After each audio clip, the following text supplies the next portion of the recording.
Lizette, thanks very much for joining us. The ULI and EY have just done an attractiveness of global business districts report. Maybe just highlight some of the key themes that you saw from the report.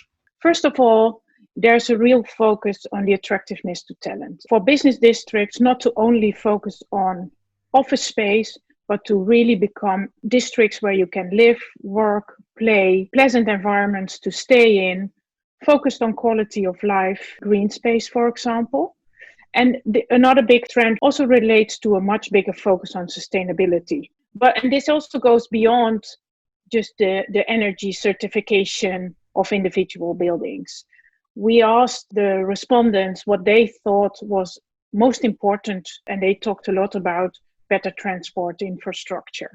So this is really something that's key. It's a much broader focus on urban regeneration and development, sustainable urban development for business districts. And I think those are the most important trends. And of course, there's always a cost issue, a focus on rents and values as well.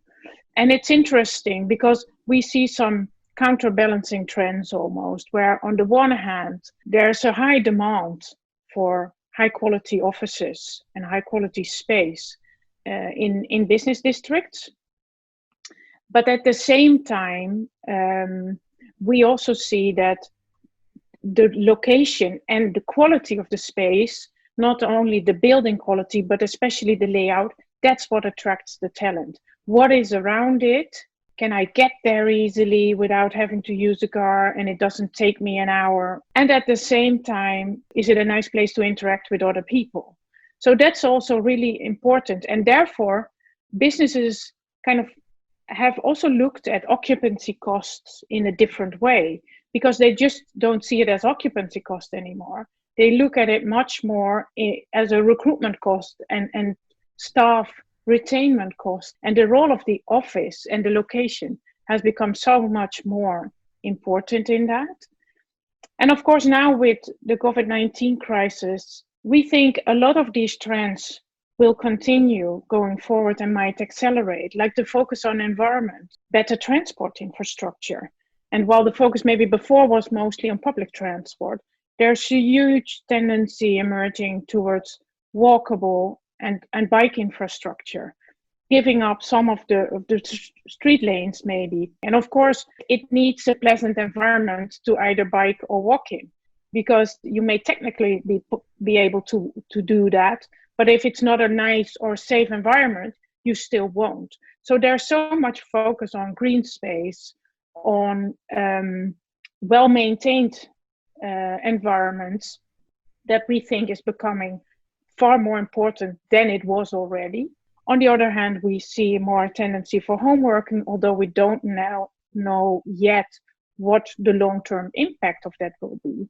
It does seem like a viable alternative to at least some of the interactions we used to have face-to-face.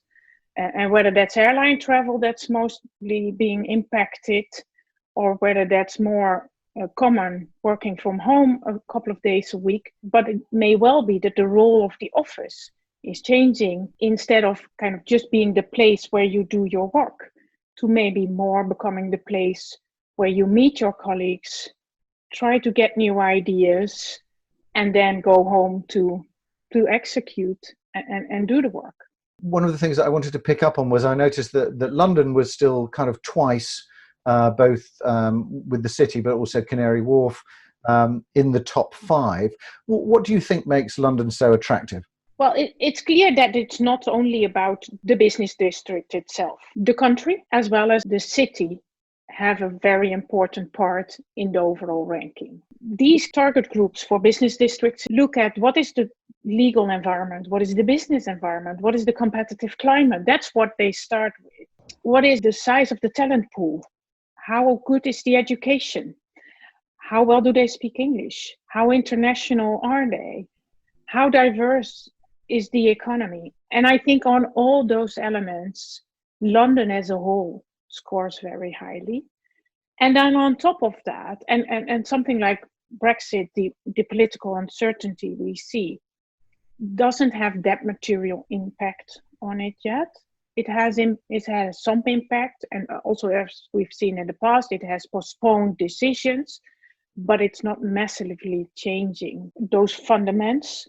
And I think on top of that is that an improvement in the mix of uses, as well as the quality of the environment, which has improved quite significantly, is then adding to that. But I think those fundamental factors we definitely should not forget.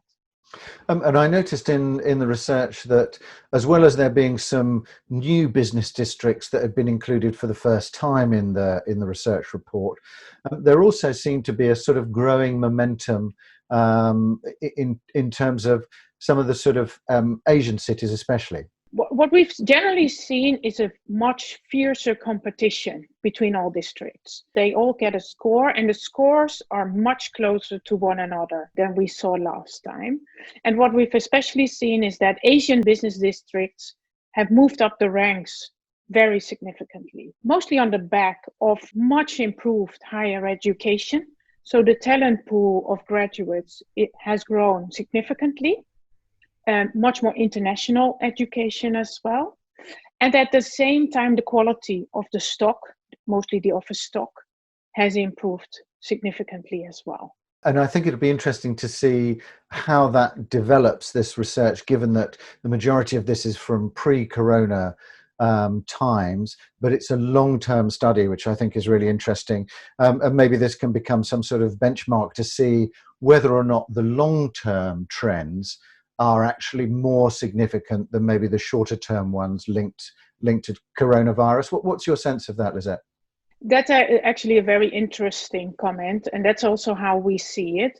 More that this is a benchmarking study, almost like this is how business districts looked before coronavirus started. What we expect is that some of the trends we already saw will accelerate, like a focus on quality of life. Affordability is very important, not only for offices, obviously, but also for residential. Those people need to live somewhere close. So it's not only high-end residential. And then also a focus on the social interaction. How do you do that in a sustainable way? It's much more investments in infrastructure. There's also, what we saw already, a trend towards more collaboration between different stakeholders. Given the challenges going forward, this will be far more important, not only at the district level, but even on a city or maybe metropolitan level, to make sure that the city keeps its strength as well as the business district. And interesting to see, Lisette, also that Amsterdam, Paris, moving up in terms of the ranking as well. So there's some interesting and positive news for Europe within the study as well, I think. Well, we still see European cities, especially if you would consider most of their absolute sizes, apart from Paris and London, compete very strongly in the total ranking. We think European business districts score high on, well, sustainability, but also quality of life, where there's abundant green space. Frankfurt Bankenviertel is a very good example of that. Generally very well accessible. Having those combinations of uses, including affordable housing, like for example at the Zuidas in Amsterdam. So we think on some of those core indicators, they score very highly, which obviously is a big attraction for talent. And that's what we see happening. Younger people moving to those cities, and kind of businesses following that. No, that's great. Very interesting to see these long-term research studies. And I'm looking forward to the next one already, Lisette. Thanks very much. Thank you.